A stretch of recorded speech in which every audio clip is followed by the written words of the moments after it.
Naman, ang problema ko naman ngayon, Sa yung inggit. inggit. Kasi, pag halimbawa, nakikita ko yung, Yung ang rami kong pinapabili. oo, hindi. Tapos minsan pa, pag may nga nakikita akong mga mas maganda yung damit niya, inggit na inggit ako. Pili kayo. Tapos meron pa yung iba, 180. Meron pa yung iba, nakikita ko yung mga gamit nila. Gusto ko rin na, kung ano yung gamit ng iba, parang gusto ko rin nga, meron ako. Alisin mo. Paano ko aalisin yung inggit? Hindi naman madaling alisin, 'di ba? Halimbawa, Ang inggit nga at tiis parehas. ay parehas ang inggit at tiis. Tinitiis mo yung inggit. Paano nga rod halimbawa, may nakita ako na ang ganda-ganda ng damit niya, tapos nainggit ako. Anong gagawin ko para maalis yung inggit ko? Tingnan mo yun. Nainggit ka doon.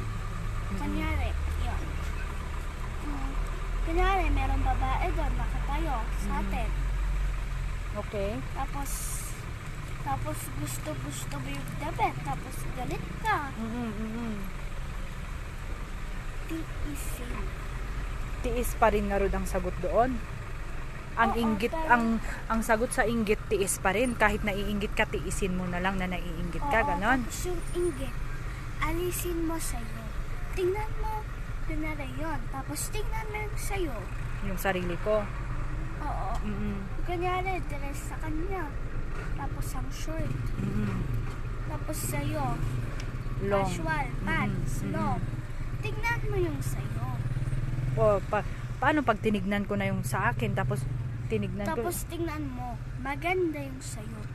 Long. Okay. Tapos sa kanya, ang sayit. Ang sayot. Oo. Kasi short yung sa kanya. Oo. At least ako, hindi ako agsayot. Oo. Okay. Kasi yung inggit, galing sa tiis. I see. So, yung inggit pala, galing din sa tiis. Ay, Kaya, ba? kunyari, meron pa rin siya. Tapos, nakita mo. Halimbawa, ito naman. Kasi, Halimbawa. Ito pa lang. Sa'yo ang long, sa kanya ang short.